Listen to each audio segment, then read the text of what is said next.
On a day where a team won 19-zip, you assume that would be the biggest margin of victory, right? Wrong. Welcome to Fantasy Baseball today on Thursday, September 10th. Frank Stanfield alongside Scott White. And how about them Braves? Normally we start with, oh my goodness gracious, and we're going to get there. Don't you worry. But for now, it's all Braves all the time. Final score, 29-9. The Atlanta Braves over the Miami Marlins. What's up, Scott? Where would you like to start with this team? Oh, man. I don't even know where to start. It's like a whole lineup full of, oh my goodness gracious. Actually, I do know where to start because the most, oh my goodness gracious performance of all was Mr. Adam Duvall. Okay.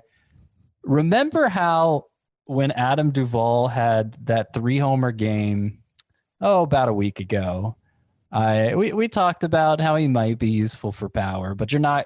I think I explicitly said you're not going to get another 3-homer game from him. Yeah. Well, I lied because you did. Provided you started him.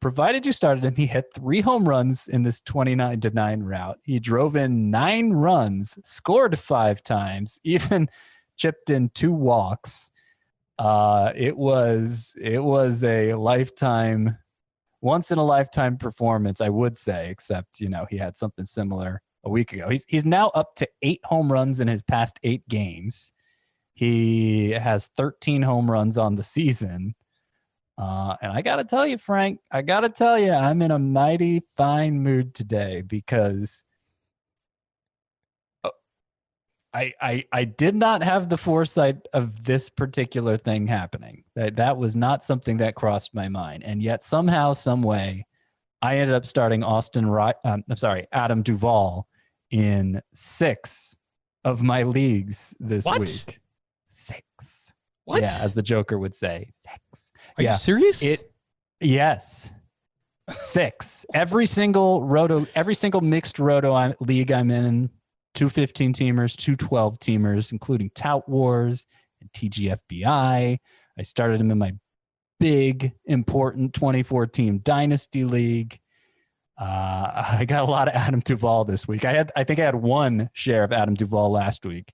I think we talked about earlier this week when I was kind of hyping Bobby Dahlbeck. I was telling you, in a lot of my roto leagues, the category I need the most help in right now is home runs. And so I figure, okay, well, the one thing Adam Duvall does is available everywhere.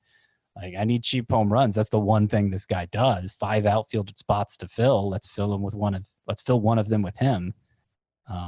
So that's great. I'm really excited. I wish I had recommended it to everybody listening. I wish I had recommended it in my top 10 sleeper hitters for this upcoming week. Because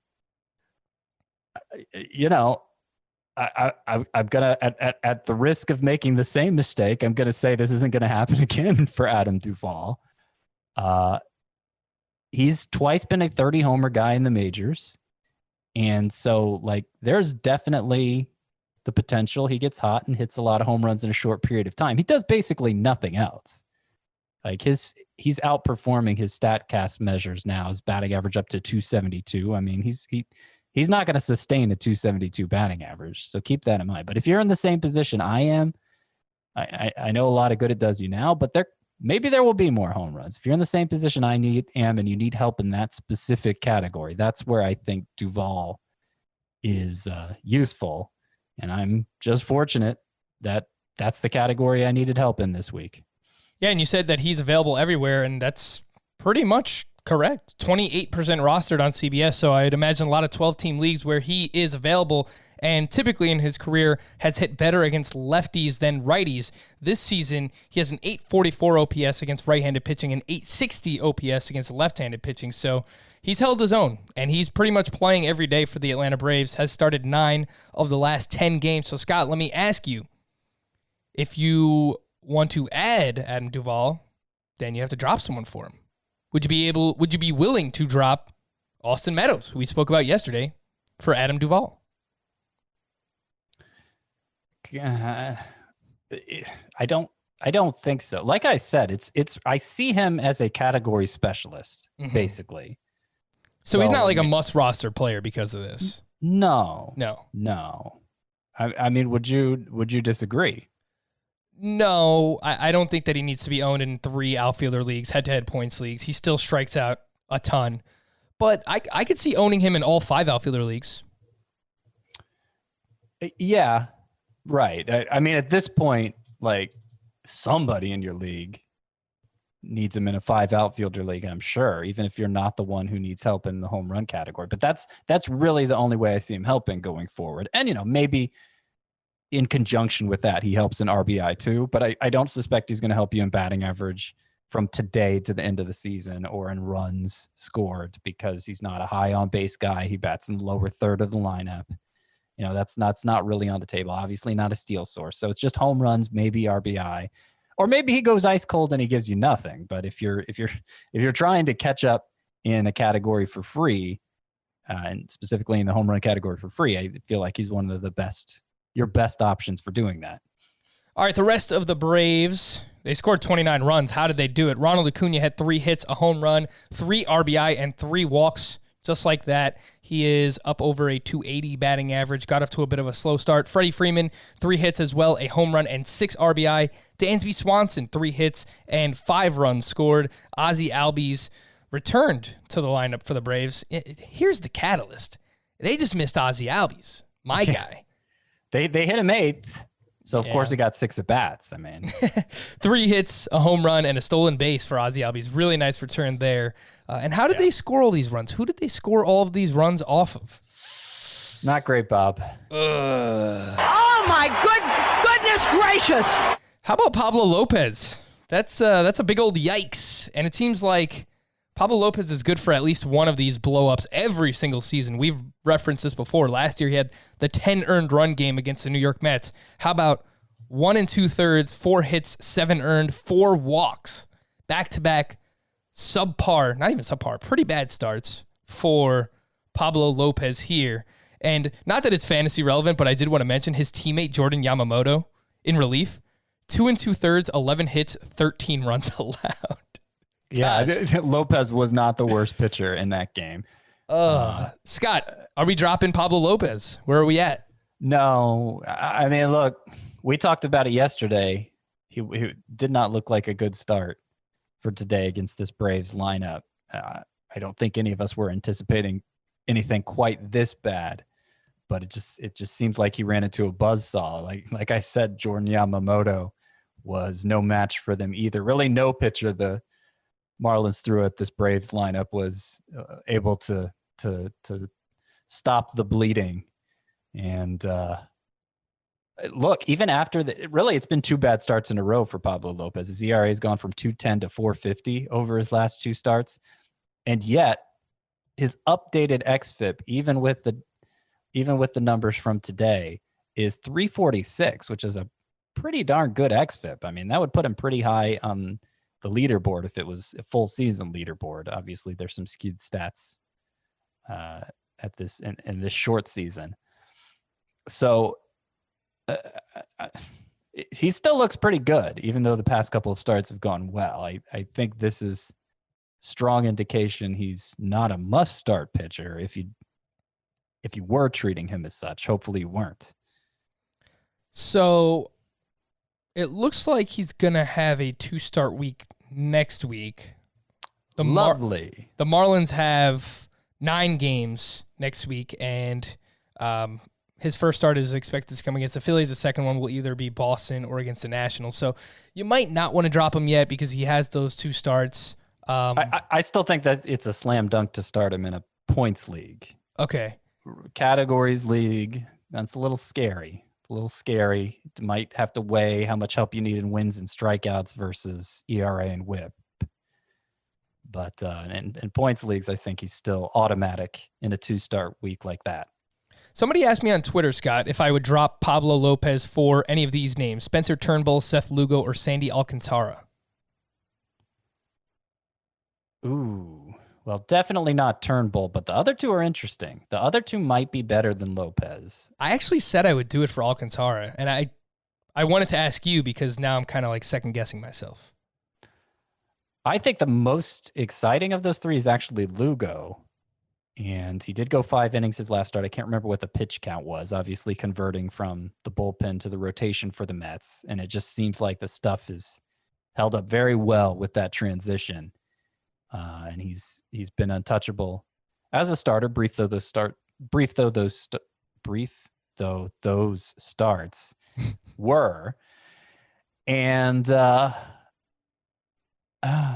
Alcantara's been great in 2 of his 3 starts too. And he gets a pass for the one where he was bad because he was coming back from a long layoff, a stint on the IL. So yeah, man, that's tough. You want to keep Lopez around for the 2-start week, I feel like. But I do like Lugo, and I think at this point Alcantara more, yeah. Alcantara does pitch on Thursday when you're listening to this today, technically. So see what happens. If you say, like, if he pitches well, then yeah, I think that's probably a move that you should make, dropping Pablo Lopez for Sandy Alcantara. All right, Scott. Oh my goodness gracious. A Wednesday standout. Who do you got? Should I go with the good one or the bad one? I'm going to talk about both of them anyway. So we're extending the oh my goodness gracious today to 3 players. So. All right, let's talk about Corbin Burnes. I feel like I have more to say about Mr. Burnes. Wow. What a start against the Tigers, but still 7 innings, 1 hit, 11 strikeouts, no walks. He has been awesome since returning to the rotation. And he had 16 whiffs in this game, more sliders. The slider has been awesome all year. 30% whiff rate on the slider, which is just, you rarely see that on any pitch for any pitcher.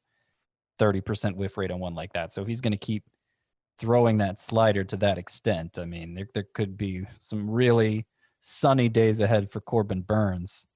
But what really puts me over the moon is the efficiency he's shown since moving back to the rotation. Because remember, the one concern after they moved him out and he worked in long relief, and then he was going back into the rotation. First 5 appearances this season for Corbin Burnes, 14 walks in 21 innings. Nobody was hitting him, but that's a terrible walk rate. And how was that going to go? I think when he was moving back to the rotation, I expressed hope that the walk rate would just get better, judging by his track record. And it has immediately. His last 4 starts, 5 walks in 24 and a third innings. Remember, that's versus 14 and 21 innings, 5 and 24 and a third. His strike percentage itself went from 58 in those first 5 starts to 64 in this most recent 4 appearances, not starts. So 58 to 64, which is right at the MLB average, 64 is. So control is not an issue for him anymore. And in fact, the pitch count, he threw 95 pitches in these 7 innings. He has yet to, I'm sorry, he was less than 95. He has yet to throw 95 pitches in a game this season, and he's been going deeper and deeper into games every time out. So, like, it's hard to find anything to ding Burnes for at this point. I mean, it just looks awesome. And maybe he is. Maybe he is, Frank. And this is someone we were excited about. I mean, this is part of the reason why at some point we probably told the listeners to drop him. So I'm not going to make it sound like we said hold on to him the entire time. He's bouncing between the bullpen and the rotation. It was very frustrating. But remember, we were very excited about Burnes heading into the season for this very reason, what he's showing right now. Our email of the day from Matthew. He says, I have Burnes in a keeper league, and I'm trying to gauge his value moving forward. I'm not going to give you the old who to keep, etc. What I would like is your opinion of what the underlying data shows about him. Is he still a 2-pitch pitcher who has benefited from a soft schedule, or is he legitimately breaking out? And Scott, I think you hit on a ton there, so I don't think we need to spend too much time on this, but I will just say, in terms of the 2 pitches, according to Fangraphs, Corbin Burnes uses 6 different pitches at least 9% of the time. That includes a 4-seam fastball, a cutter, a sinker, so that's 3 different iterations of a fastball, a changeup, a slider, and a curveball. So He's Yeah, I don't think there's anything to worry about, just like two pitch pitcher. Like that is not the case at all for Corbin Burnes. And after today's start, his xFIP is 3.20. He leans heavily on a fastball, a cutter, and a slider. And the slider's the best one, as I pointed out. I don't know how legit those other pitches are he doesn't throw them very often. And so I don't know if he just kind of has them around for a different look, or if there's a reason they get mischaracterized based on the velocity he throws them at. But he's definitely not just a two-pitch pitcher. According to Fangraphs as well, he has a positive pitch value on all of these pitches. So, obviously the fastball is his best one, then the slider is the second best, and the cutter is third. Scott mentioned he leans on those the most, but every one of these pitches has a positive pitch value. So he looks legit. Scott, let me ask you this. Heading into next season, Corbin Burnes or Sixto Sanchez? I don't have to answer right away, Frank. I mean, definitely Burnes. Definitely. Am I going to say that? Burnes looks like the higher ceiling guy right now. He looks like the higher ceiling option. I think I feel like Sixto Sanchez, because the control is so good and he has so ground ball oriented, the floor is just like he feels like a can't miss prospect to me. And he's obviously gotten off to a very good start in his major league career. So if you're asking me today, I'd go Burnes, because, man, I'm excited right now. They're very close. If I asked you yesterday, you might have said Sixto Sanchez. I'm sure I would have, yeah. All right, so I'm holding you to that, Scott. If you change your mind at all throughout the offseason, I'm just going to call you out and say, no, Scott, you said Corbin Burnes over Sixto Sanchez. But I can see why both of those players are going to gain a lot of hype, and rightfully so. They've been great. So the Brewers scored 19 runs in this game in terms of run support for Corbin Burnes. How did they do that?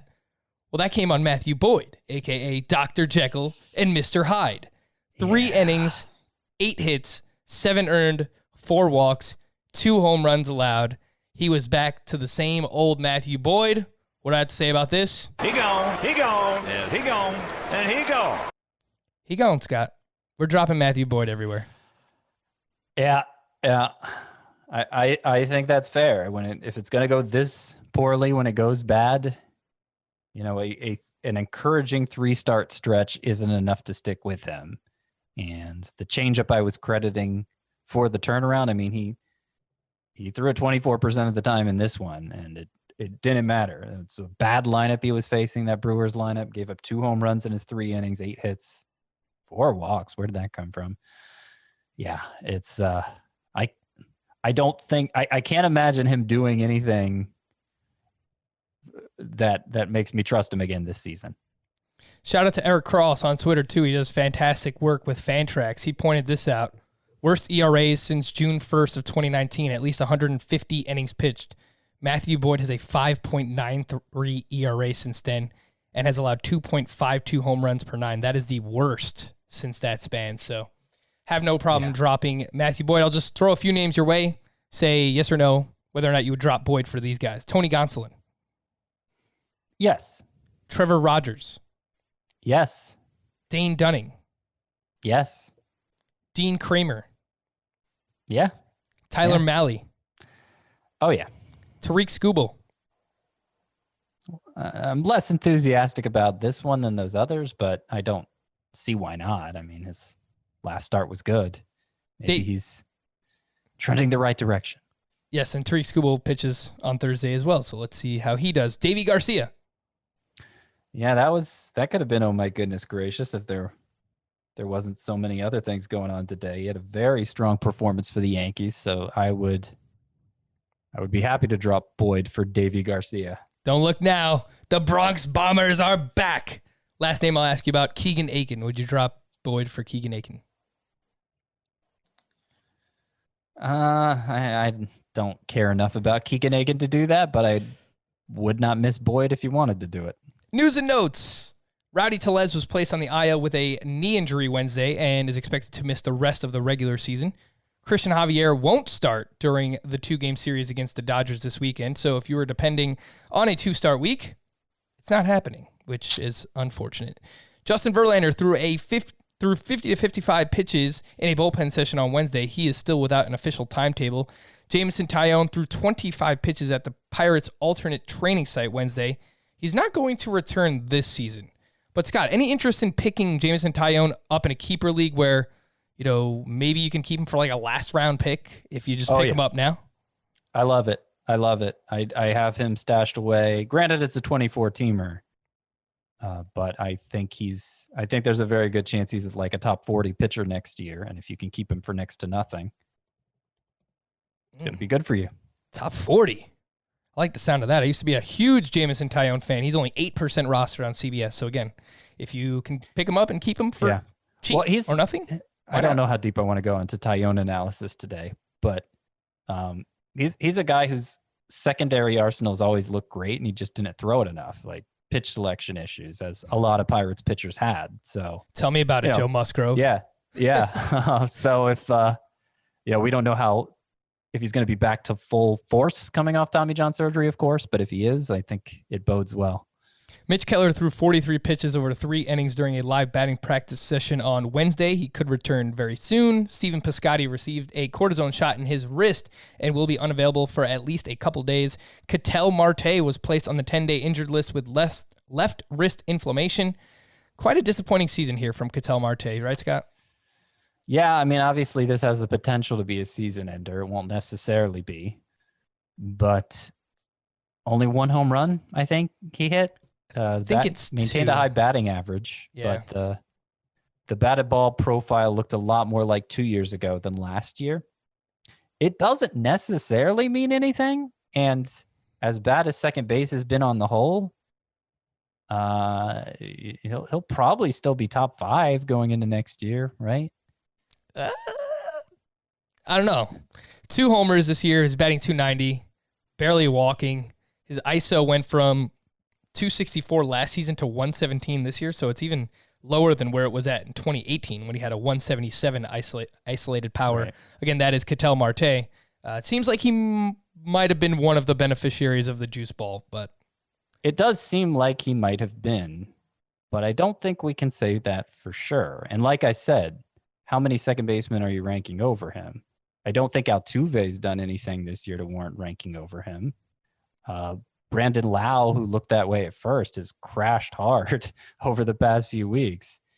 I think Kevin Biggio probably, DJ LeMahieu, yeah. Mm-hmm. Probably still take Glaber over him, even though he's done nothing. But that's fair. Yep, Glaber. Yeah, Keston Hiura hasn't been great. Lots of strikeouts. I'll probably still take Ozzie Albies over him. Yeah. And this position is still going to be very bad. Oh, and of course, Whit Merrifield, someone we didn't mention, although he slowed down a lot as well. But yeah, I guess all that's fair. I guess I could see Ketel Marte getting pushed out of the top 5. But let's see how the season concludes for all of those guys. Probably wind up in like the 8 to 10 range. But we'll see what happens. Chris Bryant was not in the starting lineup on Wednesday as a result of elbow soreness. He was hit by a pitch on Tuesday. Dallas Keuchel, dealing with a back injury, will not make his scheduled start this weekend against the Detroit Tigers. David Dahl was reinstated from the 10-day IL on Wednesday. Shin-Soo Choo landed on the injured list with a sprained right hand.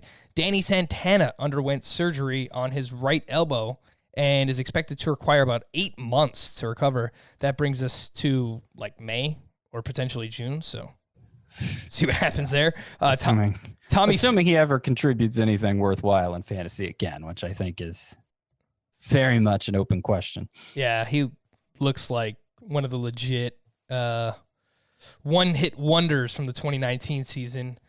Tommy Pham could return from his fractured hamate bone next week. He is 61% rostered. Any interest, Scott? Yeah, sure. Yeah. Okay. And Jose Ramirez was back in the Indians lineup on Wednesday. He finished 0 for 2 with a walk. All right. Back to the waiver wire. I don't know how many more times I could possibly say this guy's name, so I'm just going to say it once. Please don't get mad at me. It seems like it's just been the Ryan Mountcastle podcast recently. But he went 4 for 4 on Tuesday. He has 12 strikeouts and 6 walks in 17 games. He's making a very good amount of contact. Batting average is phenomenal. He's only 50% rostered, and he has 8 games next week. I'll just throw it out there. The roster percentage should be higher, especially in weekly leagues where he has 8 games. That's it. That's all I'll say about Ryan Mountcastle. How about his teammate, DJ Stewart, Scott? The pickup percentage has really been lacking for him. I agree. DJ Stewart, 3 hits on Tuesday, including his 5th home run in the last 4 games. He has a very high average exit velocity, a very high barrel rate, and hits a lot of fly balls, which we've seen that work out very well for Anthony Santander so far this season. Former prospect, and I mean, DJ Stewart's available everywhere if you're interested. Yeah, he's really gone on a home run binge here. Somebody who would have been nice to pick up if you were looking to make up ground in the home run category, but I can't complain too much, can I? It's weird because he's putting the ball in the air so much that his expected batting average, according to StatCast, is like 136. At least it was coming into this game. Strikeout rate high, obvious 35%. That's contributing to that too, or at least he entered the day at 35%. So really extreme profile right now from DJ Stewart. But he's a guy who actually didn't strike out that much over his minor league career, and last year between 3 levels had a 948 OPS in the minors. Walks a fair amount. Power's been there. I'm not ready to anoint him anything more than an interesting flyer off the waiver wire. He's 26 years old already, but I think there's the potential. Maybe DJ Stewart could become more. Really needs to strike out less. I think that's the biggest key for him. Scott, how would you rank these hitters that are rostered in 20% or less of CBS leagues? So more so for deeper formats, but Ty France, DJ Stewart, Bobby Dahlbeck, and Garrett Cooper. How would you rank those 4? I feel like they meet different needs. Are you just talking about? Are you talking about just for right now in a redraft league? Yeah, sure. Okay, I would probably go Cooper 1, Dahlbeck 2, Stewart 3, France 4. I think France would rank higher if we're talking about stashing away in the Dynasty League. But he hasn't really done enough yet to get me interested in him in a redraft league. So, and Dahlbeck and Stewart can at least be home run specialists, maybe, if you need that kind of help in a 5 outfielder league. The final Baltimore Oriole that we will talk about today, hopefully, is Cedric Mullins, who has 5 hits over his last 2 games, was leading off Tuesday, stole his 5th base of the season, and his sprint speed is in the 87th percentile. Any interest there, Scott? Sure, in a deep league sense. I mean, anybody who's stealing bases and playing consistently is of some interest in rotisserie leagues. I don't think it's a great hitter profile for Cedric Mullins, but he's playing every day and stealing some bases. The pitchers that we should point out, Davy Garcia, mentioned the name already, 7 innings, 2 runs, 6 strikeouts, 0 walks. It's so interesting. He now has just 2 walks in 3 starts, and his control was rated a 45 on the prospect grading scale. So, like, he struggled with walks in the minors, and all of a sudden he comes up here and he's striking people out and he's not walking anyone. Again, that's Davy Garcia. 14 swinging strikes on 95 pitches on Tuesday against the Blue Jays. 59% four-seam fastball. Averages like 92.5 miles per hour. I have heard the Yankees broadcast talk about how it's a high spin rate fastball. So even though he doesn't throw it very hard, it kind of plays up a little bit. He had 6 whiffs on the changeup. He used the slider a little bit more on Wednesday night. And not for nothing, all 3 of his secondary pitches, the slider, the curveball, and the changeup, have been pretty solid to this point. He's just 43% rostered on CBS, and looks like he's slated to pitch again on Monday in a 6-game week, which means I think that he'll have 2 starts. which will come against. Assuming they don't send him down again. They sent him down Right. after each of his first 2 starts. I don't see how they can do it. I mean, Yeah, they need a 5th starter. Jordan Montgomery has been terrible too. It's like they can't justify sending him down. But yeah, 2 of his 3 starts have been great. The one that wasn't great had a high whiff rate. And as you said, I mean, the control, this is a guy who had 4.5 walks per 9 innings in the minors last year. 67.5% of his pitches for strikes in those 3 starts, which I told you with Corbin Burnes, 64 is about average. So that's a really high strike percentage from a guy who, control is probably the biggest concern coming in. It's interesting. Where did you see that 45 rating for control? Is that MLB.com? yes. Because I just looked it up in the Baseball America handbook, and they gave him a 55 for control, which is significantly better than 45. Yeah. And I mean, look, they some of look these like things, the soothsayers now, don't they? yeah, these things are going to differ. Now I want to see what Fangraphs has them graded as. But Scott, would you drop Pablo Lopez for Davy Garcia? No, I wouldn't. But that's like I have a hard time imagining dropping Pablo Lopez. I feel like it'd have to be a pretty shallow league for you to even consider it. Davy Garcia probably should be picked up in most leagues after today's performance. So you'll drop. Oh, I think we already asked this. Matthew Boyd, no question. Yep. Drop him. Yeah. Fangraphs has Davy Garcia as a 40 on command Even worse. with the upside to become a 50. So it's interesting. It's interesting how he has pitched thus far. And then Dane Dunning. These are the 2 kind of pitchers I wanted to marry together. And which one would you rather have? Dane Dunning 6 shutout on Wednesday against the Pirates. Only 3 strikeouts, 7 swinging strikes on 78 pitches. They're very similar in terms of their roster percentage. 45% rostered for Dane Dunning, and it looks like he'll have 2 starts next week against the Twins and the Reds. Who would you rather have, Davy Garcia or Dane Dunning? I would rather still have Dane Dunning. The whiffs were so good for him in his first 3 starts. They weren't as good in this start, but it's obviously you take the whole rather than the little pieces, and it still comes out looking pretty good for Dane Dunning. And I like that he went 6 innings and was efficient about it, because the first 3 starts, the most he went was 5. And how useful is any pitcher who was only going 5 innings? Dane Dunning showed he's capable of going more. 78 pitches to get through those 6 innings, so it was nice to see. Yeah, I mean, I think that's the one reason why I might lean toward Davy Garcia, is that they let Davy Garcia throw 95 pitches on Wednesday, whereas Dunning threw 78 in this start. He's been below 80 in 3 of his 4 starts. I like both of them, but if you're looking for a tiebreaker, splitting hairs, I think I would lean with Davy Garcia over Dane Dunning. Speaking of the Yankees, we haven't spoke about Clint Frazier in a while, but he had 2 more hits with a stolen base on Wednesday. Now has multiple hits in 4 of his last 6 games. He's batting .288 with a .944 OPS. He's 49% rostered, so this is another one where I feel like that number should be higher. He's hitting right in the middle of the lineup. He was batting cleanup on Wednesday. Scott, who would you rather have, Mountcastle or Clint Frazier? I think Mountcastle, but it's close. It is. And looking at their rest of season schedules, the Yankees have 13 games left heading into next week, and Baltimore has 14, so not a huge difference, but something that I have noticed. James McCann had a double dong, 4 RBI. He's batting .333. The problem is he just doesn't play enough, right, Scott? So, right, useful in 2 catcher leagues, but not really anything else. It's a shame then. A catcher who's actually hitting well just doesn't play enough to be of much use to most people. Some deep waiver names. What happened in the Brewers' onslaught?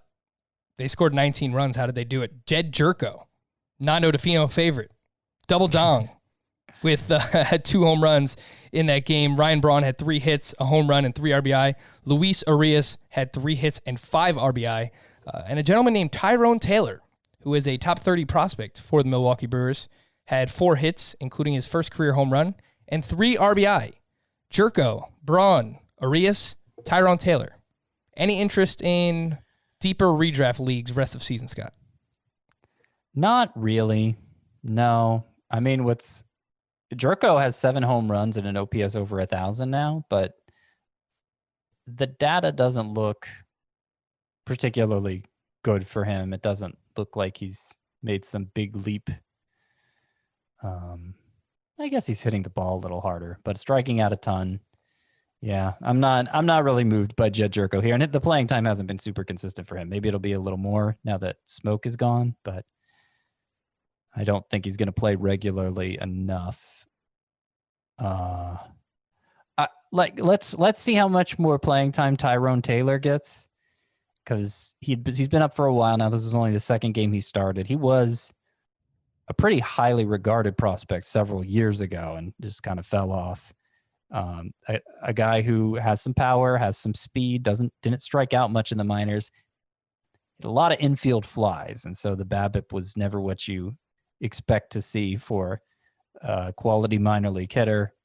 And he's 26 years old now, so I think he kind of got pegged more as a potential fourth outfielder type than a potential star for the Brewers. But if they've decided they're out of it and they just want to give him a look for next year, and I don't know why they would have decided they're out of it yet. I don't think they're 19-22. That's still in it, right? In the NL. I feel like every team is still in it technically. Yeah, I mean the AL is beginning is looking a little more settled than the NL. You know what I noticed, Scott? I don't know if this happens to you either.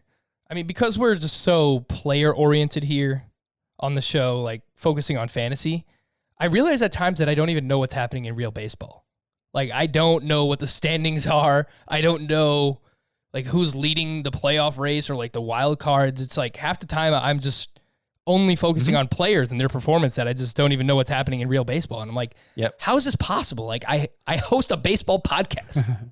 I know. It's funny. We have such a granular form of analysis that we, kind of overlook the big picture that like general baseball writers are writing about. They kind of focus on the opposite thing we do. Cause that does happen, but I've been trying to pay attention to the standings.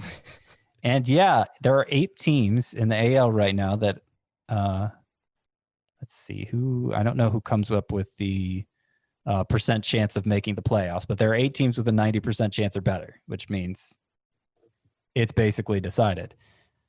NL, a lot more wide open. There are only 1, 2, 3, 4. We'll give the Phillies, we'll round up for the Phillies and say 5 teams with a 90% chance or better of making the playoffs. All right. If you say it, it must be true. I trust you, Scott. Edward Olivares, another deep name, 2 more hits on Wednesday. He now has 10 hits in 6 games since joining the Royals and has started 4 straight. He's only 4% rostered.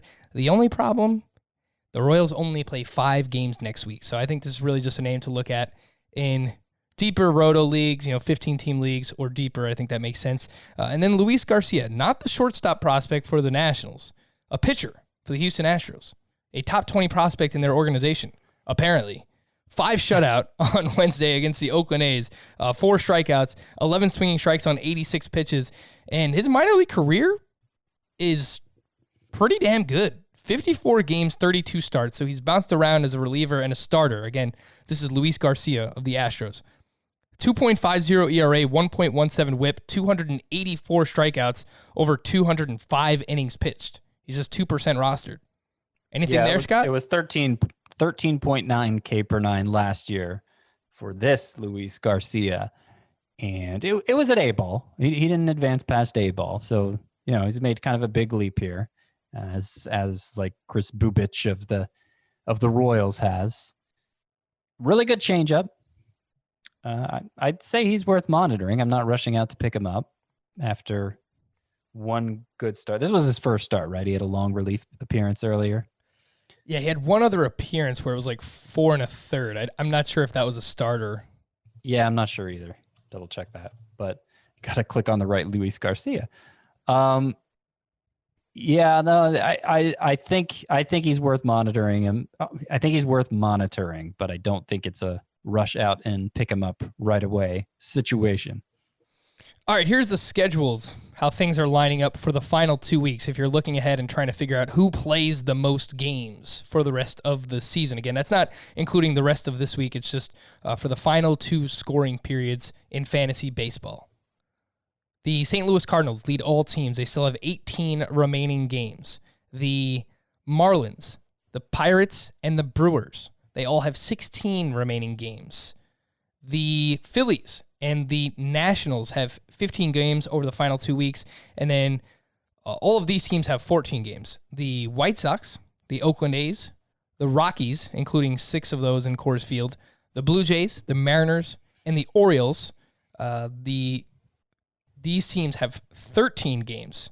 The Yankees, the Reds, the Mets, the Astros, the Indians, the Rangers, the Dodgers, the Braves, the Rays, and then 12 games. We have the Red Sox, the Royals, the Twins, the Giants, the Angels, the Diamondbacks, the Tigers, and the Cubs. And the only team that only has 11 games over the final 2 weeks is the San Diego Padres. Should this matter at all, Scott? Because a few people have already asked us, should we be planning ahead already for the final couple of weeks? Would you be going out and consciously trying to add Cardinals or Marlins or Brewers only because they have more games than everyone else? And vice versa, would you be looking to drop any of your Padres because they only have 11 games over the final 2 weeks? I think you could overthink this tremendously, okay, especially since we didn't break down exactly how many of these games are doubleheader games, but I assume obviously more games means more doubleheaders, and those are only 7 innings. So it's kind of like a 14-inning game as opposed to 2 games. It makes a difference. But don't overthink it. Yeah, I wouldn't overthink it. I mean, I wouldn't start a worse hitter because, in a typical week, if you know 1 game difference on the schedule for one team versus another, how much of a difference does it make when setting my lineup? It would have to be the same range of hitter for it to even weigh into my decision making. I'm not setting a stud for a guy I just picked up off waivers because he happens to be playing a game or even 2 more, Yeah, and I feel like it only might matter in deeper leagues because between the Cardinals, the Marlins, the Pirates, and the Brewers, who all have 16 or more games, you're not really chasing any of those hitters in those lineups anyway. So don't overthink it. But I know some people have been asking about the final 2 week schedule and looking forward, but don't factor that in too much. All right, we're going to take a quick break. When we come back, I want to highlight some of the Mets, not just the Yankees here on Fantasy Baseball today, but we've got a little bit more to get to, some Wednesday standouts, some bullpen notes, Thursday to stream or not stream. We'll do that here right after the break. Welcome back to Fantasy Baseball today, and we've got to show the Mets a little bit of love here. Spend so much time talking about Davy Garcia, Clint Frazier. Let's go, those Mets. Icky Yankees. Let's go, Mets!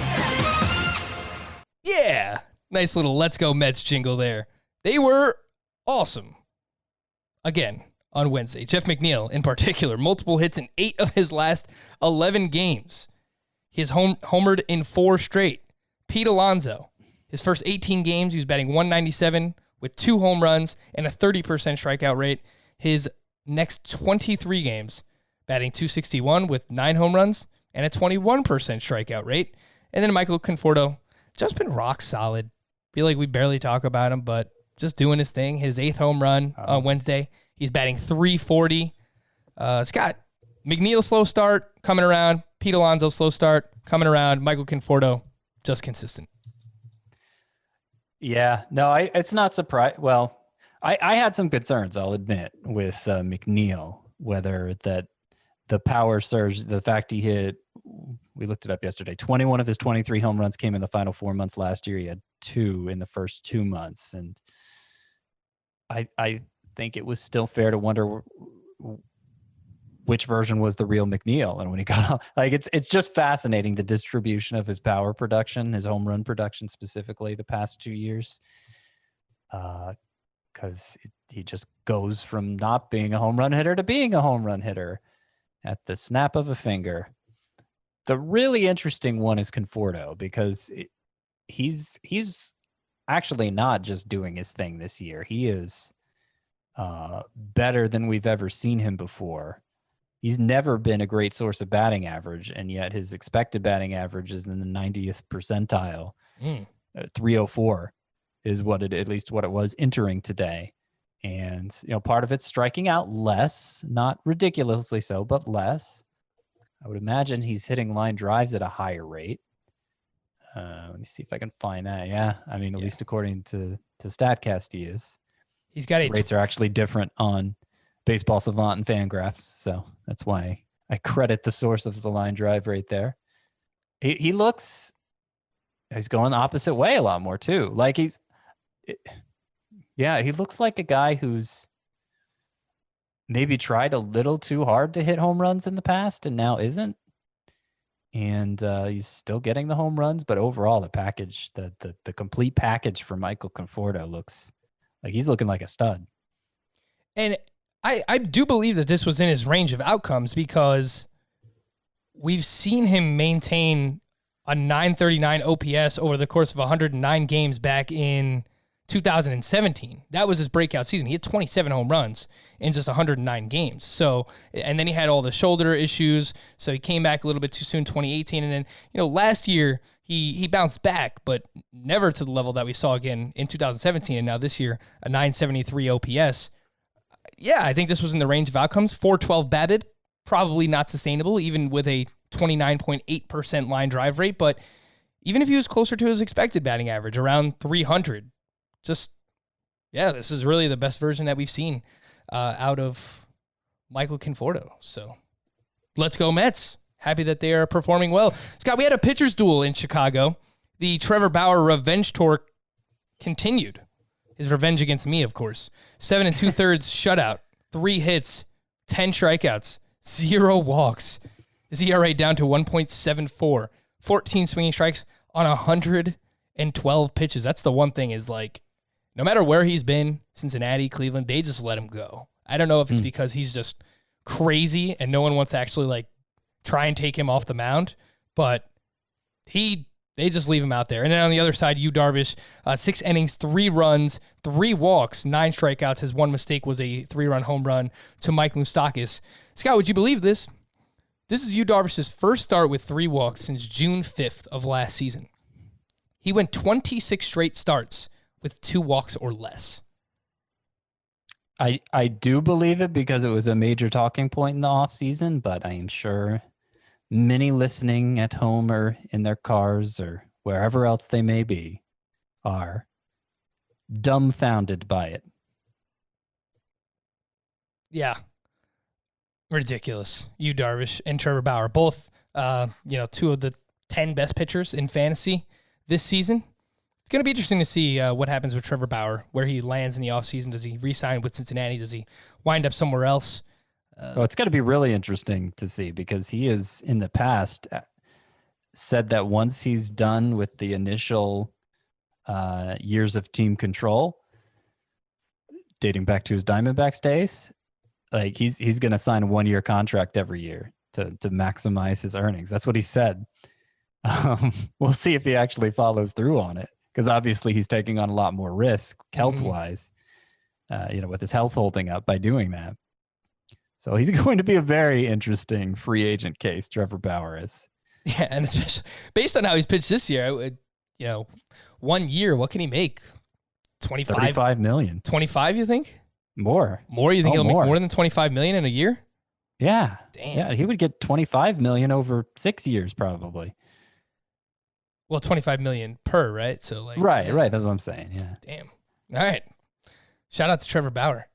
Carlos Carrasco, nice little bounce back. 7 innings of 1-run ball. This is actually 2 starts in a row where he's been really good. Had 6 strikeouts, 0 walks. 3 straight starts, allowing 1 run or less for Carlos Carrasco. 15 swinging strikes on 101 pitches. Has a 2-start week. Next week, nice bounce back for Jesus Luzardo as well against the Astros. 7 innings of 2-run ball with 7 strikeouts, 11 swinging strikes on 100 pitches. He had 2 bad starts over his last 4 entering Wednesday night. Anything you want to add on those 2, Scott? Carrasco and Luzardo? Not really. I continue to be underwhelmed by Luzardo's strikeouts, and I think he's at less than 1 per inning. He was right at he had 7 in 7 innings today, so I think that keeps him less than 1 per inning. Yeah, I looked this up before. I think he's at like 8.7 K per nine for the season. But the whiff rate on his curveball and changeup it's good for both. So I don't know. I kind of feel like it's a pitch selection thing. Like he's showing the stuff is there to miss a lot of bats. The ground ball rate has been really high. Maybe more sinkers than four seamers. Maybe that could stand to change too if he's going for strikeouts. But also, if you remove the one terrible start he had, obviously I don't have the updated numbers with tonight's performance added in, but if you remove that one awful start he had, his ERA would be, I believe, below 3 for the season. So things are going well for him. I'm just a little underwhelmed in the strikeout department. Yeah, and I'll always reference that one really bad start for Luzardo because he found out he was pitching the day of.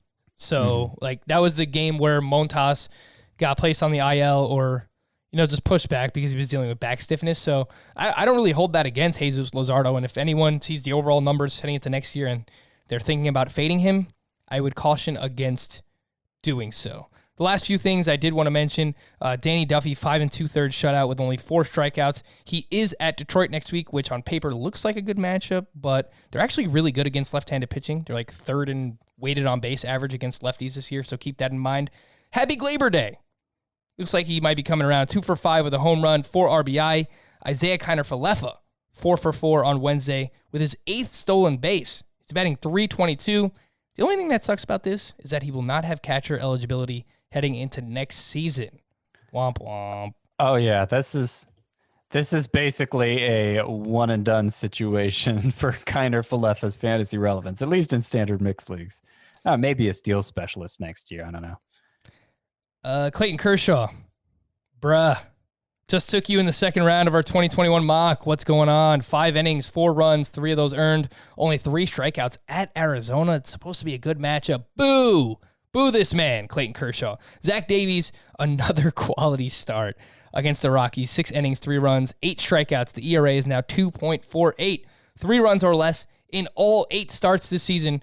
14 swinging strikes on 99 pitches. That's with 45% changeups, which is like 79 miles per hour. Take that, Scott. Take that. That's what you get for doubting Zach Davies. How dare you? Oh, come on. You were right there with me. Yeah, that's true. Come on. I may be starting to come around to Zach Davies a little. Swinging strike rate, best of his career. And it's been even better over his past 4 starts. It's been Zach Wheeler-like, which over his last 4 starts, which sounds really impressive, but Zach Wheeler's always been notoriously bad with the swinging strikes.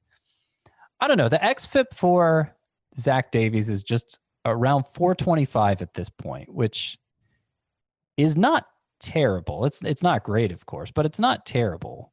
So there may be some usefulness here.